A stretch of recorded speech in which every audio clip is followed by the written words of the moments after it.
இதை உங்களுக்கு என்னோட அனுபவம் சொல்லக்கூடாது, இருந்தாலும் ஒரே ஒரு அனுபவத்தை மட்டும் பகிர்கிறேன். நான் ஒரு தீட்சை வாங்கும்போது ஒரு இடத்துல உட்கார்ந்து பயிற்சி பண்றேன். அந்த தீட்சை கொடுத்து முடிச்சோடனே உடனே உட்காந்து பயிற்சி பண்ணுங்க, பயிற்சி பண்ணி காட்டுங்க, ஏன்னா சரியா பண்றீங்களான்னு பார்க்கணும்னு சொல்றாங்க. ஸோ நம்ம பரம்பொருள் யோகத்தில் ஒரு பகுதியை நான் உங்களுக்கு சொல்லி கொடுத்துருக்கேன், ஆல்ரெடி சொல்லி கொடுத்துருக்கேன்.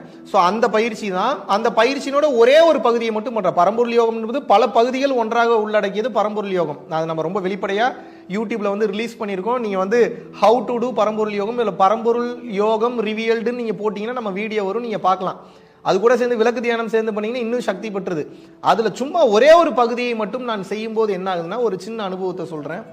எங்கே உட்காந்துருக்கேன் அப்படின்னா, ஒரு ரூமில் தனியாக உட்காந்துருக்கேன். உபதேசம் பண்ணிட்டாங்க. உபதேசம் பண்ணி முடிச்சுட்டு கண் மூடி 2 கைகளையும் கோர்த்து கொண்டு அமர்ந்து கொண்டிருக்கிறேன். அந்த பயிற்சியை செய்கிறேன்.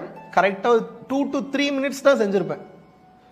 2 to 3 நிமிடம் செய்து முடிப்பதற்குள்ளேயே சத்தியமாக சொல்கிறேன், பின்னாடி இருந்து அந்த முதுகுத்தண்டு வழியா, அதாவது கண் மூடி, முழுதுமாக கண் மூடி தான் பண்றேன்.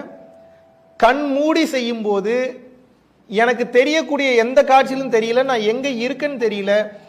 ஒரு மாபெரும் காட்சி, அதாவது கீழே இருந்து ஒரு எலக்ட்ரிசிட்டி மேல போச்சுன்னா உங்களால லிட்டரலா பார்க்க முடியும். இப்போ ஒரு இடி இடிச்சு மின்னல் வெட்டுதுன்னா அந்த மின்னலை எப்படி உங்களால் பார்க்க முடிகிறதோ, அந்த மின்னலை விட சக்தி வாய்ந்த ஒரு ஆற்றல் வேகமாக மேல் ஏறுகிறது. மேலே ஏறி தலையில வெடிக்குது.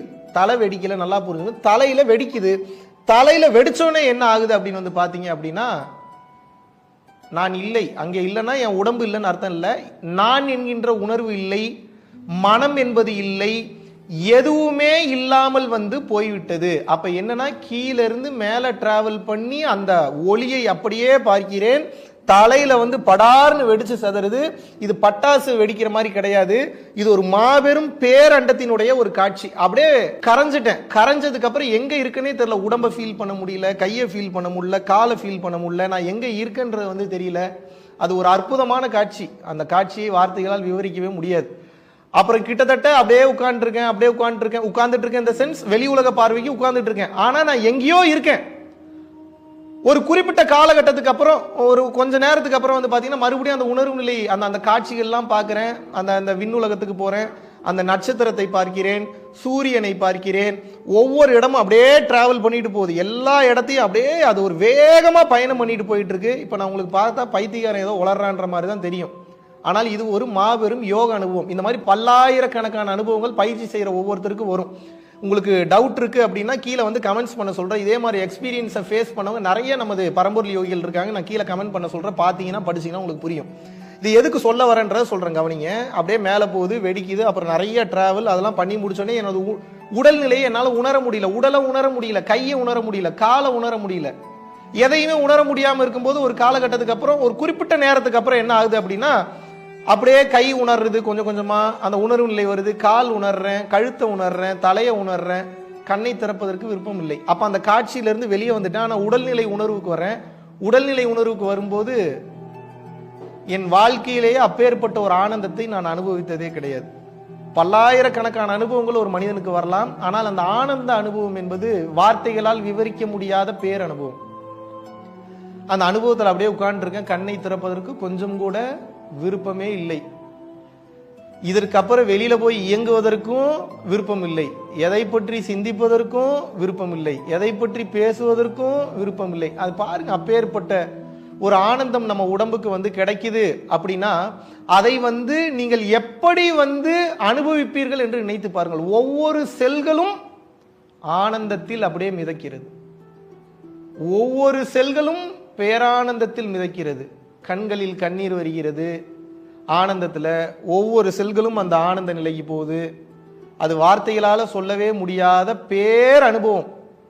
அதுக்கப்புறம் ஒவ்வொரு டைம் அது வரணும்னு நினைக்கக்கூடாது, அதுதான் மேட்ரு. ஏன்னா அதுக்கப்புறம் வேற வேற விதமான அனுபவங்கள் வரும். இந்த அனுபவத்துக்காக தான் இதை பண்றோமான்னு கேட்டால் அது கிடையாது. அது ஒரு ஆரம்பம். ஒரு முறை எப்படி விண்ணில் செயற்கைக்கோள ராக்கெட்டை நீங்க ஏவிட்டீங்கன்னா அதை வேலையை அதுக்கப்புறம் அது கரெக்டா பண்ணிட்டு இருக்குமோ, ஒவ்வொரு டைமும் ராக்கெட் அனுப்பணுன்ற அவசியம் இல்லை. வேற வேற விஷயத்துக்கு ராக்கெட் அனுப்பலாம். ஆனா பயிற்சி என்பது என்ன? மூலாதாரத்தில் இருக்கக்கூடிய ஆற்றலை மேலெழுப்பி முதுகுத்தண்டு வழியாக பயணம் செய்யப்பட வேண்டும். அப்படின்னா என்ன? ஒரு தரித்த நாடியில் ஒடுங்குகின்ற வாயுவை கருத்தினால் இருத்தியே கபாலம் ஏற்ற வல்லீரேல். அப்புறம் விருத்தரும் பாலராவர் மேனியும் சிவந்திடும் அருள் தரும் நாதர் பாதம் அம்மை பாதம் உண்மை சிவவாக்கியர். அப்ப என்ன அப்படின்னா நல்லா புரிஞ்சுக்கங்க, உண்மையான ராக்கெட்டு நமக்குள்ள இருக்கு. அதை அனலினால் மேலே எழுப்பும் போது அந்த இறை காட்சி மனித உடலை கடந்த காட்சி கிடைக்கும். அந்த காட்சி கிடைச்சதுக்கு அப்புறம் சேட்டிலைட் மேலே ஏவப்பட்டாச்சு. இப்ப மேல போனதுக்கு அப்புறம் அந்த சேட்டிலைட்ல இருந்து உங்களுக்கு தகவல் வந்துகிட்டே இருக்குங்க. இவ்வளவுதாங்க மேட்டர். ஸோ இதுக்கு நீங்க பல 100 கோடி ரூபாய் செலவு பண்ணணுமா சராசரி மனிதர்கள் கேட்டா அவசியம் அல்ல. உண்மையான கொஞ்ச நாள் தொடர்ச்சியான பயிற்சி, சில பல மாதங்கள் பண்ணிக்கிட்டே வரும்போது, எந்த மாற்றமும் நடக்கலனாலும் விடாம பயிற்சியை செஞ்சுக்கிட்டே வரும்போது அந்த பெரும் காட்சி பேர் அனுபவம் கிடைக்கும். அதுக்கப்புறம் வேற வேற தகவல்கள் கிடைக்கும், வேற வேற ரகசியங்கள் புரியும். நினைத்து பார்க்க முடியாதெல்லாம் பேசுவீங்க. அறிவியலினால் உணர்த்த முடியாத, அறிவியலினால் விளக்கம் கொடுக்க முடியாத மாபெரும் ஞான காட்சிகளை, ஞான விளக்கங்களை, ஞான ரகசியங்களை, அண்டத்தின் ரகசியங்களை உடம்பாகிய இந்த சிஸ்டம் ரிசீவ் பண்ண ஆரம்பிச்சிடும். இதுக்கு பேர் தாங்க உண்மையான பிரபஞ்ச ரகசியம், ஞான விளக்கம், ஞான வெளிப்பாடு. இதை புரிந்து செயல்படுவதற்காக தான் பரம்பொருள் யோகத்தை வெளிப்படையாக உபதேசம் பண்ணியிருக்கோம். பரம்பொருள் யோகம் இல்லைனாலும் நீங்க எந்த யோகம் பண்ணீங்கனாலும் சரி, சரியான பயிற்சியை தீட்சை வாங்கி நீங்கள் உபதேசப்பட்டு நீங்கள் தொடர்ச்சியாக பயிற்சி செய்யும் போது இந்த காட்சிகளும் இந்த மாபெரும் அனுபவங்களும் ஒவ்வொரு மனிதனுக்கும் நிச்சயமாக கிடைக்கும் என்பதில் எல்லளவும் மையமில்லை. நன்றி, வணக்கம்.